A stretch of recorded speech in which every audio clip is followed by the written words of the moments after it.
গুরু নানক জি তিনি একটা বই লিখেছেন গুরু গ্রন্থ। এই গুরু গ্রন্থের মধ্যে বাবা ফরিদউদ্দিন গাঞ্জা শাকের রহমাতুল্লাহ আলাইহির অনেকগুলো ছন্দকে, অনেকগুলো কথাকে নিজের বইয়ে তিনি লিখেছেন। আলহামদুলিল্লাহ বলেন। আর যখন গুরুদুয়ারে তারা নিজের ইবাদতের জায়গা গুরুদুয়ারে যখন বানায়, তৈরি করতে যখন আরম্ভ করে যখন ভিতটা হয়, তখন গুরু নানক জি নিমন্ত্রণ করেছিলেন বাবা ফরিদউদ্দিন গাঞ্জা শাকারকে। আর বাবা ফরিদউদ্দিন গাঞ্জা শাকার রহমাতুল্লাহ আলাইহি এত আল্লাহর বড় ওলি, এত আল্লাহর প্রিয় বান্দা, তার বড় গুরু নানকের কাছে গিয়ে ওনার যে গুরুদুয়ারে ইবাদতের জায়গা ছিল, যখন সেই ভিত রাখা হয়, আল্লাহর ওলি ওই সময় উপস্থিত ছিলেন, তাহলে মতভেদটা কোথায়, ঝগড়াটা কোথায়? প্রেম প্রীতে মহব্বতে তো সবাই জীবন যাপন করছে, কোথায় ঝগড়া? না জানি আমি আপনাদেরকে বুঝাইতে পারছি কিনা, কারণ আমি তো গজাল গহার লোক নয় বাবু। আমি আমার সমাজকে এমন মেসেজ দিতে চাই যে এই প্রেমের ধর্ম ইসলামকে কেউ খারাপ বললে তোমরা উত্তরটা আমার কাছ থেকে যেন শিখতে পারো, তোমরা যেন জানো বেরাদারানে মিল্লাতে ইসলামিয়া ভগবান শ্রীরাম চন্দ্রকে যখন জিজ্ঞাসা করা হলো, ভগবান আপনার পূর্বে কেউ কি পরমেশ্বরকে দেখেছে, আল্লাহকে দেখেছে, ইহাকাল পরকালের সৃষ্টিকর্তাকে কেউ কি দেখেছে? ভগবান শ্রীরামচন্দ্র বলেছিলেন, না, আমার পূর্বে কেউ দেখে নাই। তাহলে আপনি দেখেছেন? বলে না, আমিও দেখি নাই। আপনার পরে কেউ দেখবে? তখন তিনি কি মেসেজটা দিয়েছিলেন পৃথিবীর মানুষকে? ওম দেশে আরব ভরগলতা সহায় সৌথল ভোমগাত সনক খগরায় সম্ভ সমাতাকার হুয়ে সন্দ রাম রাম উদাস তথা সন্ত বকরমকে দোহাঙ্গা মোহামানে কোচ নিশ্চত্রপতিঙ্গলিগম তেজ উপরপতে নমক মঝারা তবে লাগে সন্দ রাম চাহে লুকি বানামে মোহামদম পার না হয়াম। তিনি পৃথিবীতে শান্তির বার্তা ভগবান শ্রীরামচন্দ্র কিভাবে দিলেন? তিনি বলছেন যে শুনো, আমার আগে কেউ দেখে না, আমিও ভগবানকে দেখি না, আমার পরে কেউ দেখবে না। তাহলে মোহাম্মদম নামক একজন ব্যক্তি, সেই পৃথিবীর এমন একজন উজ্জ্বল নক্ষত্র, এমন একজন পৃথিবীর স্রষ্টা বান্দা, সেই এমন বান্দা যাকে মোহাম্মদম বলা হবে। আর সেই এক জায়গাতে আলো জ্বালালে যেমন বিভিন্ন জায়গাতে আগুন ছড়িয়ে যায়, তার আলোটা ছড়িয়ে যায়, তেমন আরব দেশে সেই জন্মগ্রহণ করেছে, তার ধর্ম পৃথিবীতে ছড়িয়ে গিয়েছে। সেই মোহাম্মদম ছাড়া আর 14 দরজা পার হওয়া ছাড়া কেউ পরমেশ্বরকে দেখবে না। দুনিয়ার সৃষ্টিকর্তাকে, আখিরাতের সৃষ্টিকর্তাকে কেউ দেখতে পাবে না। তাহলে ভগবান শ্রীরামচন্দ্র স্পষ্ট ভাষায় বলছেন, পরমেশ্বর এক আল্লাহর সাক্ষাতে, এক সৃষ্টিকর্তার সাক্ষাতে শুধু মুহাম্মদ নামক একজন ব্যক্তি হবে, 14 দরজা পেরিয়ে তার সাক্ষাৎ পাবে। এই 14 দরজার কথা কোরআনে আছে না? সূরা বনী ইসরাইল 15 পারা। এই সূরা বনী ইসরাইলে পড়েন, আসমান কটা গো? 7টা। তো 7 আসমান টোপে নবী গেলেন দিদারে আল্লাহ, আর 7 আসমান টোপে আবার আসলেন। তাহলে যাওয়া 7, আসা 7, কয় হলো? 14 হলো না? 14 হলো না? আর ভগবান শ্রীরামচন্দ্র বলছেন 14 দরজা পেরিয়ে সৃষ্টিকর্তার, ইহাকাল পরকালের মঙ্গলদাতা সৃষ্টিকর্তা খালিক মালিক 14 দরজা পেরিয়ে পৃথিবীর একমাত্র ব্যক্তি দেখতে পাবে। তিনি কত শান্তির বার্তা, কত সুন্দর কথা, যেটা আমাদের ধর্মের সঙ্গে ওনাদের কথা মেল খেয়ে যাচ্ছে। এত সুন্দর বার্তা দিচ্ছেন তিনি। কিন্তু আমরা এখন ব্যক্তিত্ব প্রচারের জন্য এই জিনিসগুলো কানে লাগাই না। আগে যুগের যে রাজনৈতিক সিয়াসতগুলো ছিল, সেইগুলো জ্ঞান খাটিয়ে, বিবেক খাটিয়ে, নিজের মাথায় চিন্তা ভাবনা করে রাজনীতি করত। আর এখন না, এখন শিক্ষা কম, ব্রেন কম, শুধু খালি কি এখন হলো মানে মানুষ মরে যাও, মানুষ বলে যাও, পচে যাও, নিজেদের মধ্যে যাই হোক না কেন তুমি লড়তে থাকো। আমি মৌলানা সাহেব, আমার চেয়ারটা ঠিক থাকলেই হলো, বেরাদারানে মিল্লাতে ইসলামিয়া। এর উপর আমার হিন্দু ভাইদের আমি বই পড়েছি, একটা ছোট্ট বই নিয়েছি। এতে লেখা আছে, কি লেখা আছে? যদা যদা হি ধর্মস্য গ্রহণং ভারতী ভারতাবুত্থানং তেনারা বলছেন যে যুগে যুগে যখন পাপ যখন বেশি বেশি ছেয়ে যাবে, গুনহার কাজ পৃথিবীতে বেশি হবে, জমিনে যখন দাঙ্গা ফাসাদ বেশি হবে, তেনারা বলছেন ভগবানের নিকট হইতে একজন আওতার আসবে, একজন এমন ব্যক্তি আসবে এই পাপীদের মোকাবিলা করে এই পাপী ব্যক্তিরাকে এই দুনিয়ার জমিন থেকে মিটার কাজ করতে থাকবে। তাহলে আপনারা যেই কথা বলছেন নিজের গ্রন্থে, পাপ যখন পৃথিবীতে ছড়িয়ে মানুষ শান্তি পাবে না, শান্তি বেশি ছড়িয়ে যাবে, তখন ভগবানের কাছ থেকে একজন ব্যক্তি এসে এই পাপী ব্যক্তিকে নিস্তনাবুদ করে পৃথিবীর জমিনের অন্ধকারকে দূর করে, হিংসা হাসাদকে, ফিতনা দাঙ্গাকে দূর করে মানুষের মধ্যে প্রেম নিয়ে আসবে, মহব্বত কায়েম করবে। এই কথা যেমন আপনারা বলছেন তেমন আমরাও বলছি। একবার জোরে বলেন তো সুবহানাল্লাহ, একবার হাত উঠিয়ে বলেন ইয়া রাসূলুল্লাহ। আপনারা কথা বুঝতে পারছেন না? বাবারা বুঝছেন? একটু বলবো বাবু? বলেন, হাত উঠিয়ে বলেন তো, যদি বলতে বলেন তো একটু বলতাম। মাশাআল্লাহ, যা কিছু লোক তো এরকম আছেই, কিন্তু আমি কথাগুলো বাবু কেমন খারাপ কথা বলছি? খারাপ কথা বলছি বলেন? আচ্ছা এবার শোনো, এই যে আপনারা দেখেন, আপনারা দেখতেই আছেন, আমরা জানতেই আছি, সে হলো কি এই যে যুদ্ধ, দেশে দেশে দাঙ্গা, এই যে দিনে দিনে লেগে আছে, আবার মিটতেও আছে, শেষও হইতে আছে। বাবু আমার দেখেন, বাবিল নামক এক শহর, যেখানে আমালেকা নামক জায়গা, এই শহরে বাবিলটা এমন শহর যেখানে আল্লাহর ফেরেশতা হারুত মারুতকে আল্লাহ পাঠিয়েছিলেন। বলেছেন না কোরআন শরীফে গো মাওলানা সাহেবরা, হ্যাঁ, যে দুইজন ফেরেশতাকে আল্লাহ নাজিল করেছিলেন, আর মানুষের পরীক্ষার উদ্দেশ্যে জাদু শিখাতো। আগে বলে দিত জাদু ভালো কাজ নয়, তারপরেও যদি শিখবে তো শিখো। জিদ বেশি করতো তখন শিক্ষা দিত, নচিত নিজের ইচ্ছায় শিখাতেন না। এই বাবিল শহরে আমালেকা নামক জায়গাতে ব্রাদারান ইসলাম বখতে নাসার নামক এক লোক ছিল। ইতিহাস শুনেন, জলসা ভালো কথা শুনতে হয়, শিক্ষার কথা। এই শহরে বাবিলের আমালেকা এলাকার বাদশা ছিল বখতে নাসার। এই বখতে নাসার কিন্তু আমাদের মুসলমান ছিলেন না, তিনি ছিলেন নাসরানীদের মধ্যে, প্রায় নাসরানী ধর্মের মধ্যে, আমাদের মধ্যে ছিলেন না। উনি যখন সেই জায়গার রাজত্ব করছেন, বাদশা ছিলেন, তো ইহুদি সম্প্রদায়ের লোকেরা যখন তখন কিন্তু তাদের সঙ্গে লড়াই শুরু করে দেয়, তাদের উপরে আক্রমণ করতে লাগে, তাদেরকে আঘাত দিতে লাগে।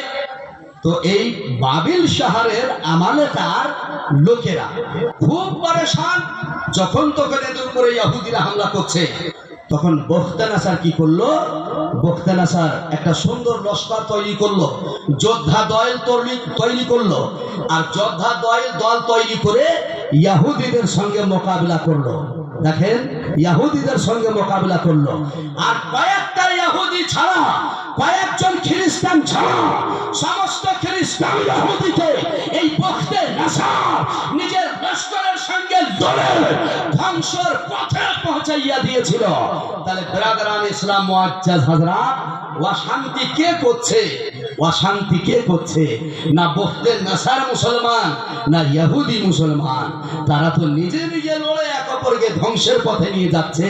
ইসলাম ধর্মের এই সমস্তর সঙ্গে কোনো ঝামেলা নাই, কোনো সম্পর্ক নাই, কোনো তার সঙ্গে মেল নাই। একবার আমরা সবাই বলি আল্লাহু আকবার। এই ধরনের দাঙ্গা আর ফাসাদ, এই ধরনের ঝগড়া, মানুষের মধ্যে মতভাব ইসলামের পছন্দ নয়, কোন যুগেই পছন্দ করা হয়নি। আল্লাহু আকবার। ব্রাদারান ইসলাম মুআজ্জাজ হযরত, সংক্ষিপ্ত আকারে আপনাদের সামনে একটি আমি কথা তুলে ধরছি, একটু জোরে সোরে বলে দেন তো সুবহানাল্লাহ। একটু আগিয়ে আসেন ভালো পথের দিকে। মায়েরা আমার সোনা, অনেকক্ষণ ধরে আপনারা বসে আছেন, বাবারা সোনা আমার অনেকক্ষণ ধরে বসে আছেন, কিছু আগিয়ে আসেন শিক্ষার দিকে। আল্লাহ পাক পবিত্র কোরআন শরীফে বলেছেন যে দুইটা দলের কথা আল্লাহ বলেছেন, দুইটা কি তিনটা দলের কথা বলেছেন। আল্লাহ পাক বলেছেন যে তিনটা দল, এই তিনটা দল যারা নবীর কলেমা পড়বে, যারা কোরআন তেলাওয়াত করবে, এদের সঙ্গে সব সময় শত্রুতা করবে আর এদেরকে প্রথমের পৃথিবীর জমিন থেকে ধুয়ে মুছে দেওয়ার চেষ্টা সব সময় করতে থাকবে।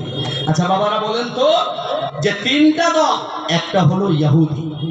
আল্লাহ বলেছেন এক নম্বরে ইহুদি, 2 নম্বরে হলো মুশরিক, 3 নম্বরে হলো নাসরানী।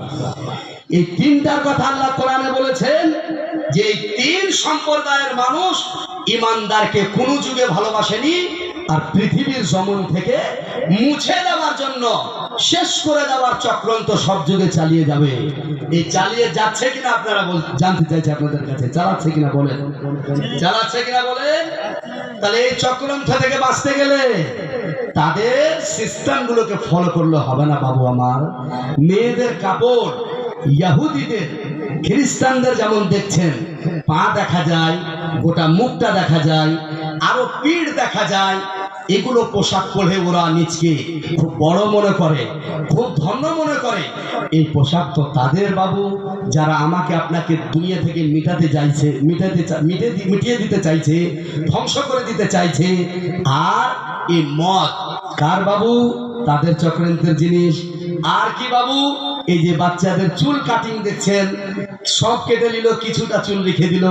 রাসূলুল্লাহ বলেছেন নাহা রাসূলুল্লাহ আনিল কাযা, কিছু অংশ চুল থাকবে আর কিছু কেটে নিবা। রাসূলুল্লাহ বলছেন এটা হলো কাযা, নিষেধ।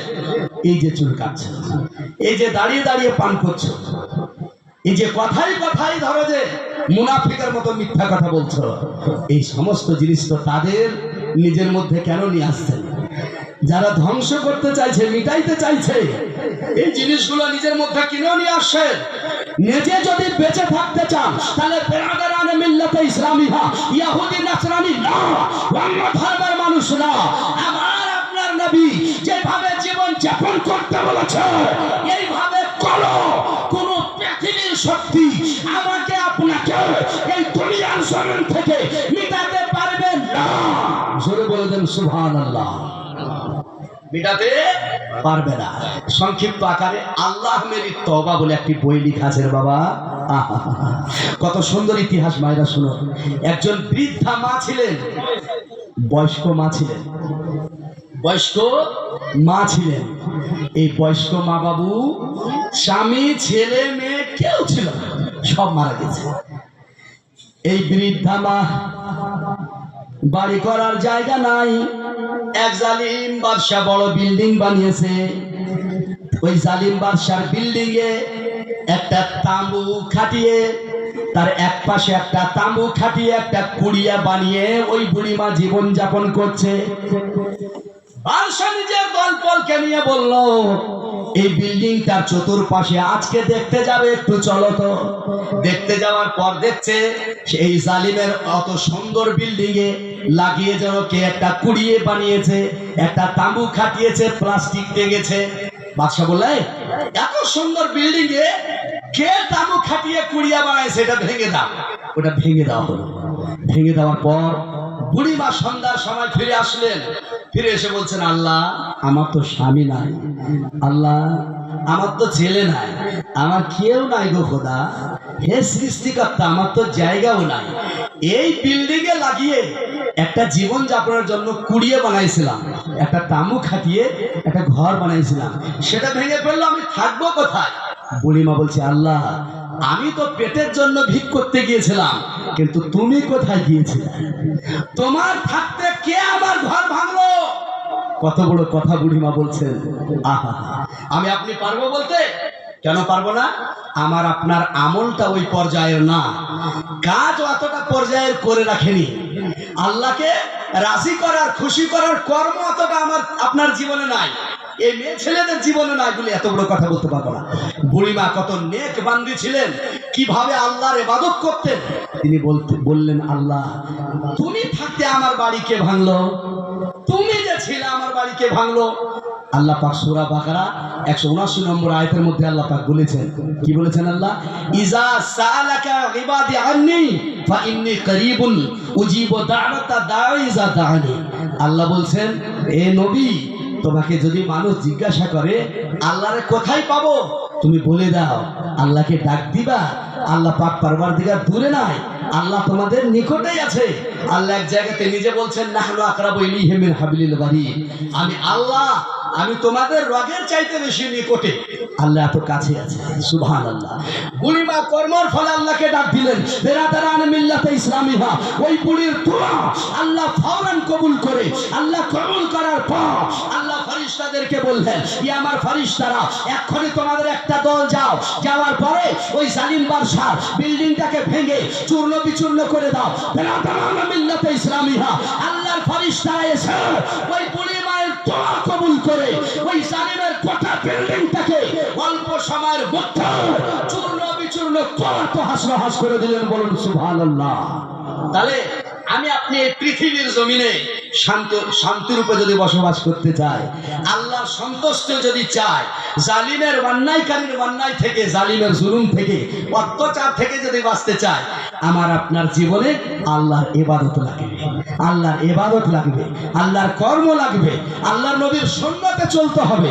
নবীর সিস্টেম ছেড়ে এই পৃথিবীতে কার সিস্টেম আছে যেটা পৃথিবীর সমাজ বিবেক একবারে পছন্দ করবে? এটা একমাত্র নবীর সুন্নতে আছে। জোরে একবার বলুন তো সুবহানাল্লাহ। একবার দুরূদে পাক পড়ে নেন, আল্লাহুম্মা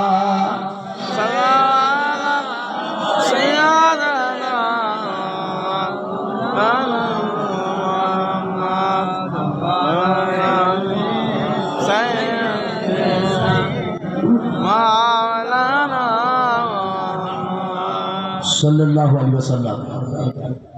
তো বেরাদারান ইসলাম, যদি শান্তিতে অন্যায়কারীর অন্যায় থেকে বাঁচতে যদি চান, মেয়ে ছেলেরা যদি সুখের জীবন চান, তাহলে ইহুদি নাসরানি না, নিজের নবীর সুন্নতকে ফলো করো।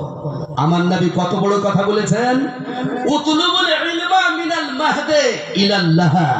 এই মায়েরা তোমরা শোনো, বোনেরা, আল্লাহর হাবিব বলছেন তোমরা শিক্ষা অর্জন করো মায়ের গোদ থেকে কোল থেকে নিয়ে কবর যাওয়া পর্যন্ত তোমরা জ্ঞান অর্জন করো।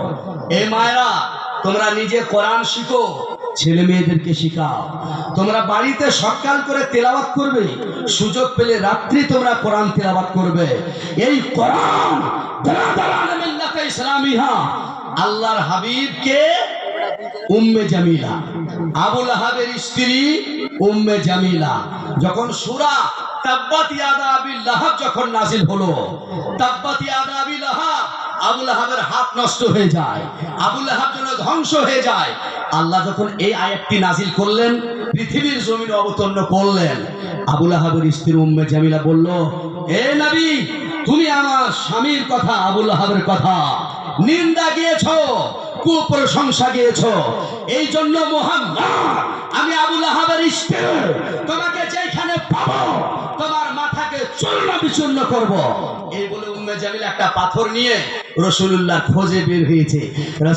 খোঁজে বের হয়েছে। ওই সময় আল্লাহর হাবিব তিনি কাবা শরীফের মধ্যে নামাজ আদায় করছিলেন। পাথর উম্মে জামিলা হাতে নিয়ে ওই রাসূলুল্লাহর সামনে দিয়ে বারবার চলে যাচ্ছে। আল্লাহর হাবিব নামাজে আছে, আল্লাহর হাবিব কোরআন তেলাওয়াত করছেন, কিন্তু উম্মে জামিলা নিকট দিয়ে কাছাকাছি দিয়ে যাচ্ছে, কিন্তু আল্লাহর হাবিবকে দেখতে পাচ্ছে না। বলুন সুবহানাল্লাহ। আরে উম্মে জামিলা কাছাকাছি রাসূলুল্লাহর সামনে দিয়ে বারবার যাচ্ছে। উম্মে জামিলা আবু লাহাবের স্ত্রী পাথর নিয়ে নবীকে মারতে দেখতে পায় না। সূরা বনী ইসরাইল 15 পারা 15 নম্বর আয়াত। সূরা বনী ইসরাইল 15 পারা 15 নম্বর আয়াতে আল্লাহ কি বলেছেন জানেন? আল্লাহ বলেছেন, ওয়াইজা ক্বরাতাল কোরআনা জাআলনা বাইনাকা ওয়া বাইনাল লাযিনা লা ইউমিনুনা বিল আখিরাতি হিজাবাম মাসতুরা। আল্লাহ বলছেন নবী, তুমি যখন কোরআন তেলাওয়াত করছিলে, এই সময় আমি তোমার আর ওই কাফিরের মাঝখানে, তোমাকে যে মারতে এসেছিল তার মাঝখানে আমি একটা প্রকাশ্য পর্দা দিয়ে দিয়েছিলাম, এই জন্য সেই পাথর নিয়ে বারবার তোমার সামনে ঘোরাফেরা করছে। কিন্তু যেহেতু তুমি কোরআন তেলাওয়াত করছিলা, তো আমি তোমার আর তার মাঝখানে পর্দা দিয়েছিলাম বলে তোমার কাছাকাছি বারবার যাই, তোমাকে দেখতে পাই না। তাহলে বেরাদারান মিল্লাতে ইসলামিহা, এই আমার মুসলিম সমাজে আমার মা বোনেরা, আল্লাহর হাবিব কোরআন তেলাওয়াত করছে, উম্মে জামিলা সামনে দিয়ে নবীকে দেখতে পাই না। তোমরা যদি কোরআন পড়ো, তোমরা যদি কোরআন পড়ো, তোমরা যদি কোরআনের প্রতি আমল করো, তোমাদেরকে কোনো ব্যক্তি আঘাত করতে পারবে না। আল্লাহর কোরআন তোমাদের হেফাজত করবে। বলুন সুবহানাল্লাহ। আরে জোরে বলবেন না একবার সুবহানাল্লাহ। একটুকুন ছোট্ট একটুকুন বলে দিই আপনাদের সামনে, আপনারা আজমির শরীফ কেউ গিয়েছেন না? এ বাবু আজমির শরীফ গিয়েছেন?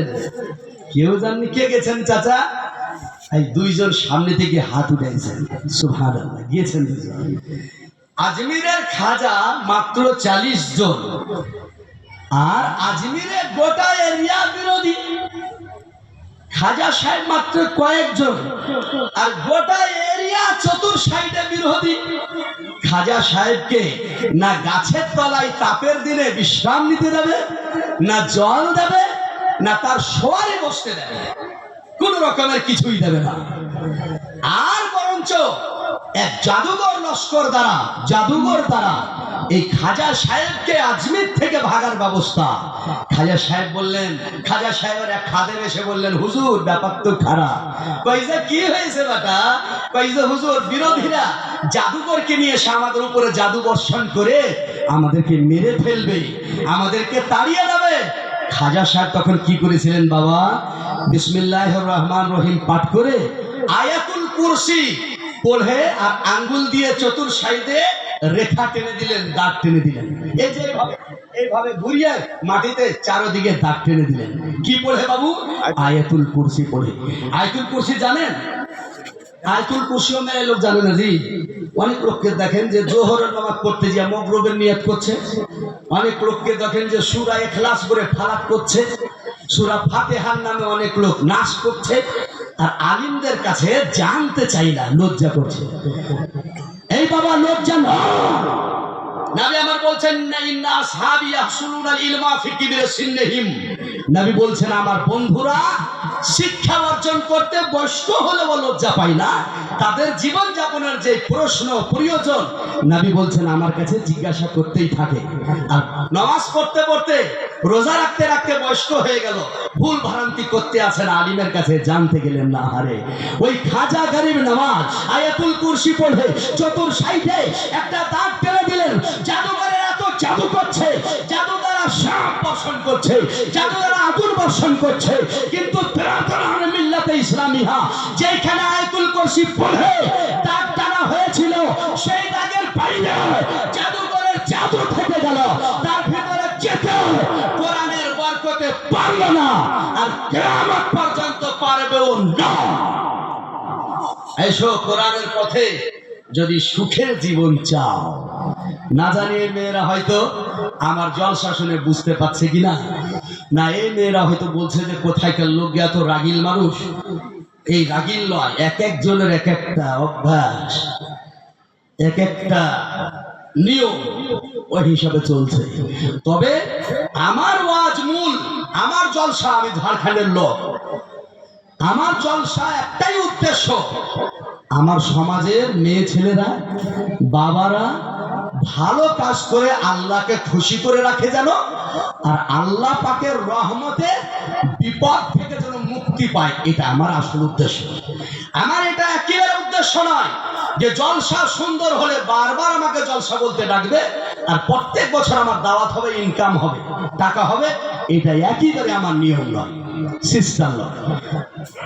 ইনশাআল্লাহ তাআলা একটা মাদ্রাসার শিক্ষক, ফতোয়া ফরাইজ লিখি, কলম তো আমার 3টা থেকে প্রায় বিকাল 3টা থেকে আমার কলম চালু হয়, রাত 8টা পর্যন্ত একটা আমার কলম চলে। দোয়া আপনাদের, আল্লাহর দয়া, রাসূলুল্লাহর কারাম, নেক মানুষের দোহায় চলে যাচ্ছি। ওয়াজ নসিহত ব্যবসার জন্য একমাত্র করি না। আর একটা কথা মাঝখানে বলি, এই মোবাইলটাকে আপনারা মনে করবেন না আলেমের ওয়াজ শুনতে গিয়ে কি হবে, গিয়ে শুনতে গিয়ে কি হবে, মোবাইলেই তো সব কিছু আছে। না বাবু, মোবাইলে সব কিছু না। বাবারা শোনা আমার, এই বাংলার আলিমেরা প্রথমত সবাই এক ছিলেন। এই মোবাইলটা আসার পর এইদিকে কিছু লোক নবীর প্রসঙ্গে কিছু কথা বলছে, ওইদিককার কিছু লোক কিছু কথা বলছে, বলে আলিমদের মৌলভী সাহেবদের লড়াই শেষ নাই মোবাইলে, তো পাবলিক আর কি ভালোবাসা এক অপরকে দিতে শিখবে। এই ধারণার আলেম যার মধ্যে ভালোবাসা নয়, মানুষের মধ্যে মাত্র সৃষ্টি করার, এইগুলো আলেমের প্রয়োজন নাই। প্রয়োজন তো মহব্বতের লোকের আছে, প্রেমের লোকের আছে, শিক্ষিত লোকের আছে, জ্ঞানী মানুষের লোকের প্রয়োজন আছে, এগুলোর নাই। কিন্তু সমাজবাসী মতভেদী কথা না বলতে গেলে এখন মানুষের মাইন্ড তৈরি হয়ে গেছে, শুনতে ভালো লাগে না। এই বাবা ভাইরা আমার, শোনা আমার, কি বলছিলাম এটাই যে আল্লাহর কোরআনের পথে এসো। কি বলছিলাম? শিক্ষা। এই মায়েরা, নবী বলছেন যে মায়ের গোদ থেকে নিয়ে তোমরা কবর পর্যন্ত শিক্ষা অর্জন করো, শিক্ষা অর্জন করো। তোমাদের ছেলে মেয়েরা 11 মাসের যখন হবে, 12 মাসের হবে, কথা একটু একটু বলতে শিখবে, তাকে প্রথম কলেমা শিখাইবা, তাকে আল্লাহর নাম শিখাবা, নবীর নাম শিখাবা। বিশেষ জিনিসগুলো যেগুলো আমাদের মুসলমানের পরিচয়, সেই জিনিসগুলো বাচ্চা কথা বলতে শিখলে তোমরা শিখাতে আরম্ভ করবা। কিন্তু তোমরা শিখাও আই লাভ ইউ, তোমরা শিখাও ও টুনির মা তোমার টুনি কথা শুনে না, তোমরা শোনাও মিসকাল মারে না, কি কি আবার যাবি এগুলো চলছে, তোমরা শিখাও এগুলো। এই জন্য তোমরা বিপদের পথে। আমি আমার কমের মা বোনদেরকে বলতে চাই, এই মা বোনেরা, আল্লাহর হাবিব সরওয়ারে কায়নাত বলেছেন, ওয়ামিন হুসনে ইসলামিহিল মারো। একজন মুসলমান মেয়ে হোক বা ছেলে হোক, তার সৌন্দর্য হলো, তার ভালোবাসা হলো, তার কহু মালাই আমি হে, সেই বেকার জিনিসগুলোকে ছেড়ে দেবে আর কাজের জিনিসগুলোকে গ্রহণ করবে। যেটাতে তার কাজ আছে সেইগুলো নেবে, বিনা কাজের জিনিসকে ছেড়ে দেবে। মোবাইলে ঘন্টার ঘন্টা সময় চলে যাচ্ছে, ফালতু গল্পের মাধ্যমে সময় চলে যাচ্ছে। এইগুলো সময়গুলো যদি আল্লাহ রসুলের তোমরা বিধান চাওয়ার চেষ্টা করো, তাহলে ইনশাআল্লাহ তোমার উপরে কেউ চোখ লাল করে কড়া নজরে তোমাকে তাকাতে পারবে না। হ্যাঁ বাবুরা, একটা ইতিহাস বলছি। আল্লাহর হাবিব বলছেন কাকে? আবু দারদাকে বলছেন। এটা তো জীবনে শুনেনি তোমরা, আজকে প্রথম আমার কাছে শুনছো। হ্যাঁ, আবু দারদাকে নবী বলছেন, আবু দারদা, একটা মহিলা তুমি দেখবে যদি বেঁচে থাকো, তো কোন মহিলা, কোন মেয়ে দেখবে? ওই মেয়ে